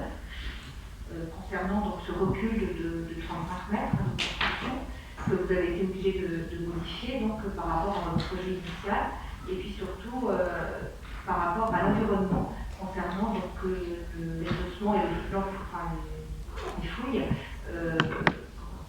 en zone agricole, fouillement en zone agricole. Donc ça, je trouve que c'est déjà une bonne chose. Nous-mêmes, nous avions fait une remarque, M. Maury, lors de l'enquête publique concernant cette RD 69, que nous pensions pour laquelle il fallait garder ce recul de 35 mètres. Donc ça, c'est ça. Par contre, c'est dommage que vous gardez, vous l'avez fait, en fait, ce recul que sur certaines parties et pas tout le long de la RD 69. Et donc c'est pour ça qu'on votera contre cette modification pour ce point. Je trouve ça très dommage de ne pas anticiper cette possibilité d'élargissement comme l'a préconisé dans son courrier le conseil départemental. Il y a deux questions. En fait, il y a quand même un recul par rapport aux zones d'activité, dans les zones d'activité plutôt, et à la zone d'habitat. Je ne sais pas si vous avez bien fait la différence. Oui, bien sûr que si. Mais je vous dis, moi dans ma remarque que j'avais faite à l'enquête publique, je trouvais que c'était tout le long qu'il fallait faire. Et d'ailleurs, le conseil départemental le met bien, en fait, pour leur empêcher l'éventuelle possibilité d'agrandissement de la route, même si vos explications, vous les avez déjà données, mais je trouve que ça va pas assez loin.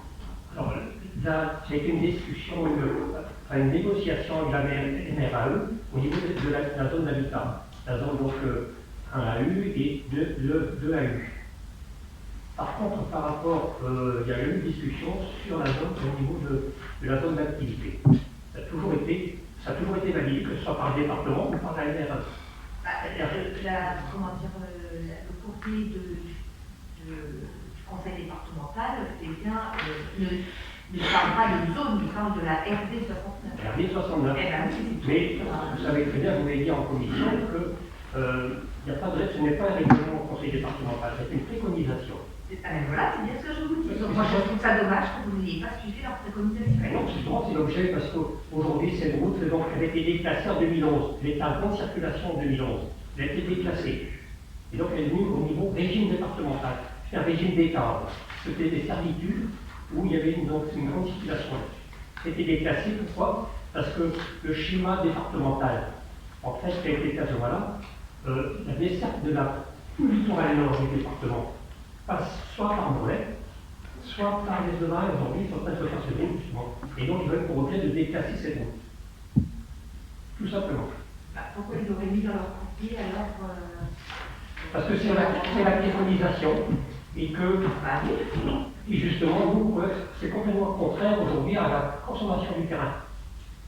Aujourd'hui, on a une branche qui est constructive de sur 70 mètres de large. On va la ramener à peu près à 40. Mais ça ne change pas l'emprise. Ce que vous souhaitez, c'est pouvoir faire une 4 voies un jour. Pas une 4 voies, mais en tout cas, c'est ce que vous avez dit au commissaire enquêteur. Donc je ne vois pas trop l'intérêt, mais même si vous souhaitiez faire une 4 voies, on a 35 mètres de largeur. Aujourd'hui, la chaussée fait 7 mètres. Le terre-plein fait 2 mètres de large, qui fait 9 mètres. On n'est même pas au quart de l'emprise de la propriété du département. Donc on pourra toujours faire un projet en 4 voies. C'est simplement, je ne sais pas si vous faites la différence entre le recul et l'emprise. Si. Si, à ce moment-là, parce qu'on réduit, ça permet de consommer moins de terrain, d'agrandir des constructions, et dépenter éventuellement des nouvelles entreprises. Par contre, le recul sur la zone d'habitat, effectivement, je pense que c'est une bonne chose à conserver au niveau du bruit, de la sécurité, quoi qu'il arrive. Donc, mais ça n'a pas changé par rapport à avant. Merci, M. Goury. C'est ce que met là, j'ai le courrier, là, c'est limiter les constructions dans l'environnement sur les voies en raison de son utilité potentielle pour des élargissements ou aménagements de sécurité. Donc, il est écrit dans le projet. C'est ce qu'on appelle limiter les constructions. Oui, vous l'avez limité juste aux zones d'habitat. Oui, mais les constructions seront chacun à 5 mètres des emprises. Alors, je ne sais pas si vous avez regardé le plan. Que si. On va regarder ensemble lors de la commission. Oui, donc. Il y a plus d'autres interventions. Dans ce cas-là, je vais le mettre au point. Qui s'abstient, qui est pour, Qui est contre? 3. Je vous remercie. Oui, attendez. Cession par la ville à l'établissement public foncier de Bretagne de la parcelle cadastrée section BR numéro 37 à la zone de Fourneau, nous allons en annexe un plan. Vu la loi numéro 2015-589 du 7 2015 portant l'urbanisation territoriale de la République, qui a transféré aux EPCI la compétence de zone d'activité économique. Vu la délibération numéro 2017-603 du 15 décembre 2017, à savoir le rapport définitif d'évaluation des charges transférées relatifs à la compétence zone d'activité économique et instance de transfert, considérant que dans le cadre de la revitalisation de la zone commune, il convient de déposer les caténaires, les câbles d'alimentation électrique situés au sud d'Avoie, sur la parcelle cadastrée section BR numéro 37 d'une superficie de 2483 m² appartenant à la ville. Considérant que la communauté de communes du Pays de l'Andillo a sollicité l'établissement public foncier de Bretagne afin de procéder à l'acquisition et au portage foncier de la vie parcelle communale, considérant que compte tenu des coûts de dépôt et de dépollution, l'établissement public foncier de Bretagne propose d'acquérir cette parcelle à €, symbolique. Il est proposé au conseil municipal d'autoriser la vente de cette parcelle au prix d'1 €, d'acter que la vente sera passée sous forme d'acte administratif. Avis favorable de la commission. Question. Intervention. Je vais mettre au voix. Qui s'abstient? Qui est pour? Qui est contre? Unanimité, je vous remercie. Session de parcelle section BD numéro 167, BD 383 et BD 389 à Caravelle. Vu l'article L 2224-5 du Code général des collectivités territoriales, vu le Code de la voirie routière et notamment ses articles L 141-3 et suivants, et L 141-4 et suivants, qui disposent que le classement et déclassement des lois communales sont prononcés par le conseil municipal. Vu le courrier du 7 novembre 2021 de M. Jean-Luc Théancourt souhaite concéder à la ville pour un euro symbolique les parcelles cadastrées section BD 167, BD 383 et BD 389, dont il est héritier, considérant que la parcelle BD numéro 167 pour 157 m² issue du lotissement à la montagne des consortés en fond livré par arrêté préfectoral numéro 10863 du 17 novembre 1981 constitue un accotement de la rue Santos du Mont inscrit au tableau des voiries communales. Considérant que la parcelle BD numéro 383, 181 m² issue de la première tranche du lotissement Léo de Pierre-Duguel numéro 1 et consorté en fond délivré par arrêté municipal numéro 1049 du 14 décembre 1989 constitue une voie à usage du public desservant les numéros 11 et 13 de la rue Tristan-Fourrière. Considérant que la parcelle BD numéro 389, 811 m², issue de la deuxième tranche du lotissement Léo de Pierre-Duguel numéro 2, délivré par l'arrêté municipal numéro 1077 du 10 avril 2000, constitue une voirie à usage du public desservant les habitations de la race Romain-Roland. Considérant la nécessité de régulariser le statut de ces parcelles dont l'usage est explicitement réservé à des fonctions de voie et de dessert, il est proposé au conseil municipal d'autoriser l'acquisition des parcelles cadastrées section BD numéro 167 pour 157 m², BD 383 pour 181 m², BD 389 pour 811 m², à l'euro symbolique pour une surface totale de 1149 m². D'acter que la vente sera passée à la forme notariée à l'étude notariale de maître Prigent à l'Island de Miso et que les frais de notaire et de brandage seront à la charge de l'acquéreur. De procéder au classement dans le domaine public des parcelles cadastrées section BD 167, BD 383, BD 389, dès lors qu'elles seront propriété de la commune. D'autoriser Madame le maire à prendre toutes les décisions et signer tous les documents nécessaires à la réalisation de ce classement. On a dit favorable de la commission. Donc là, on a les plans aussi en annexe de la Je vais donc mettre au voix. Qui s'abstient? Pour?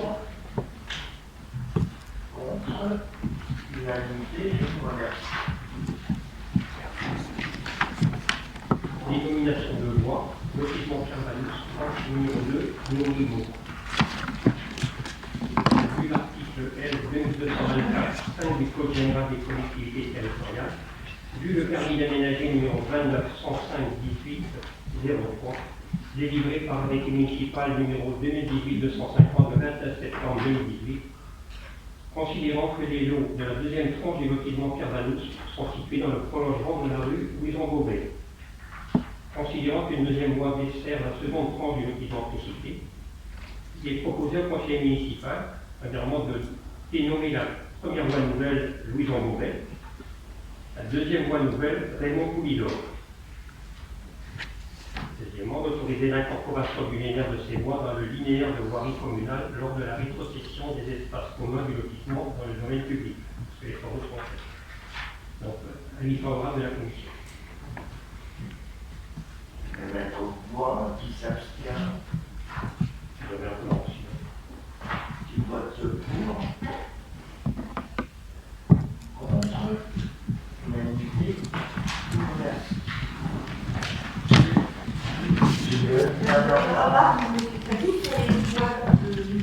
Les pas de femmes cyclistes. Comment? Les pas de nom de femmes cyclistes.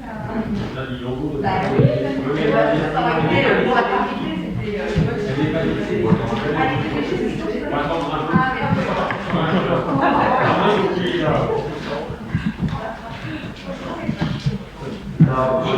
L'ordre du jour est écrit.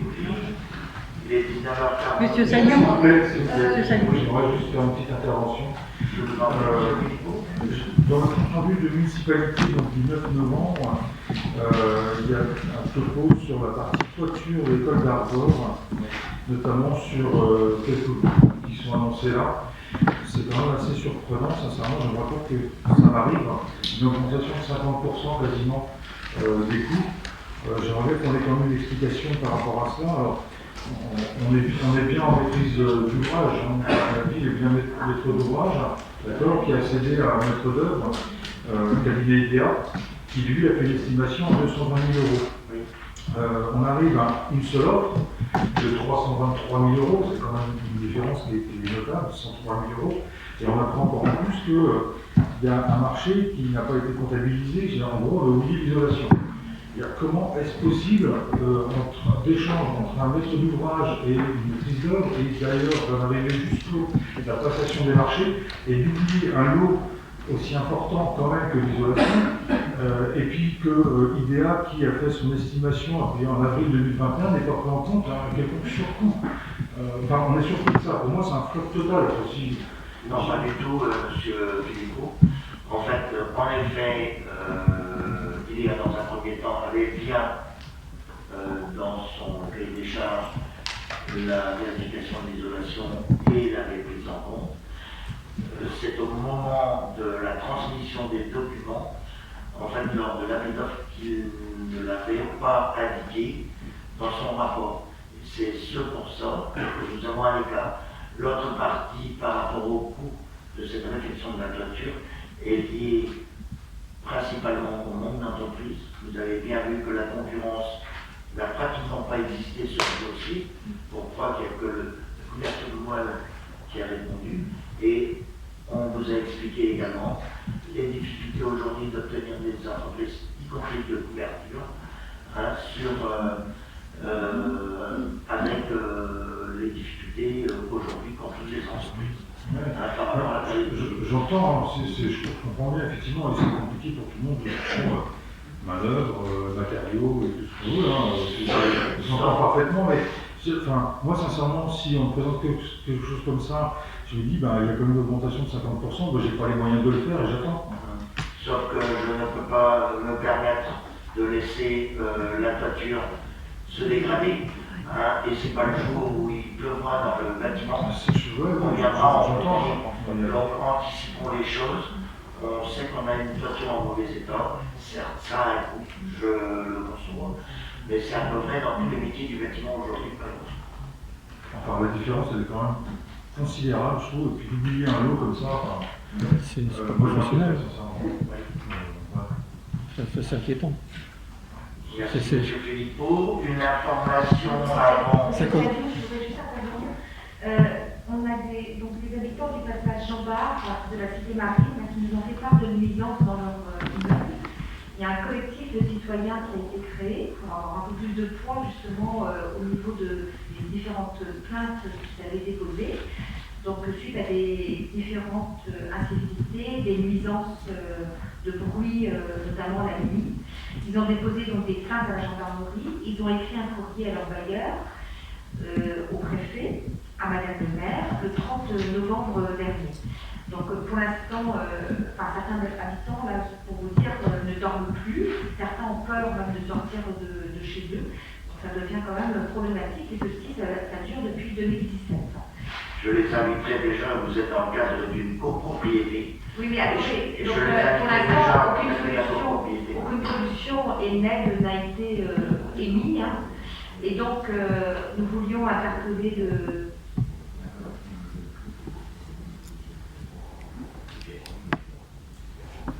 D'accord.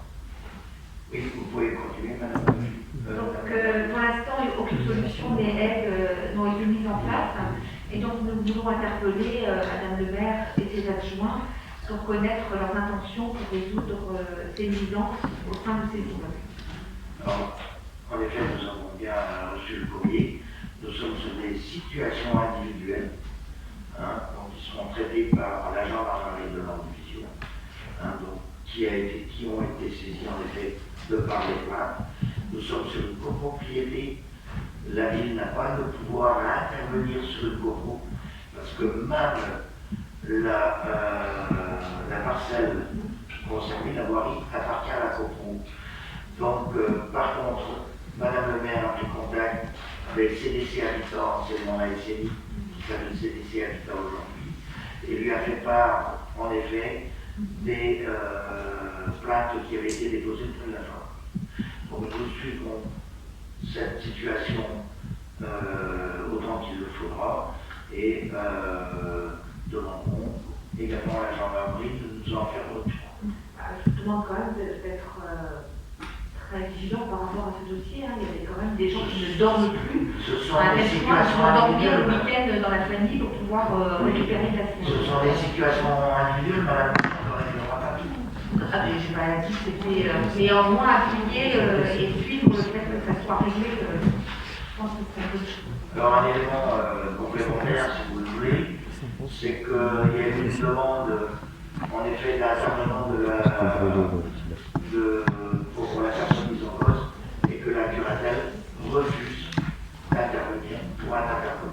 Vous avez derniers éléments. Il y a quand même des menaces d'incendie dans l'immeuble. Il y a eu un début d'incendie sur la façade. Les voitures qui sont abîmées. Enfin là, les personnes sont au bout du rouleau. Ça risque de mal finir, soit venant de la personne, soit venant des habitants, puisque le manque de sommeil et la peur constante. C'est la personne qui tambourine à la porte du voisin toute la nuit de 2h à 6h du matin. Là, les gens sont à bout, quoi. Et alors, il peut y avoir comme solution pour ces personnes-là, parce que finalement, tout le monde a été saisi et qu'il y a une solution. Faire en sorte que la curatelle accepte l'intervention. D'accord. Donc, possibilité d'intervenir auprès de cette curatelle auprès de l'association, parce que ce sont des associations. Les habitants ont possibilité de connaître l'organisme de curatelle, du coup, il n'y a pas de secret. Non, c'est personnel. Ah, c'est ça, donc comment ils font pour saisir la curatelle de la personne? La plainte, ils peuvent aller dans le juge. D'accord, c'est ça. Bon. Malheureusement, si vous pouviez juste répondre à leur courrier, du coup, peut-être en leur indiquant la démarche à suivre. On n'a pas pour habitude de ne pas répondre au courrier. Comment? On n'a pas pour habitude de ne pas répondre au courrier. D'accord, ils attendent la réponse en tout cas patiemment, justement pour connaître la démarche à suivre. Vous savez comme moi, comme Madame le maire est absente, voilà, oui. À son retour, elle y répond. Ah, très bien, je suis très content d'avoir une réponse. Une information que je souhaitais également vous en faire part. Donc le conseil municipal a choisi la toile donc, dans le cadre du festival de salon de peinture. Donc vous avez retenu à la majorité le tableau Vanèse, le père de Béatrice, pour la 8e merveille. Donc, c'est la toile qui représentait le Mont-Saint-Michel.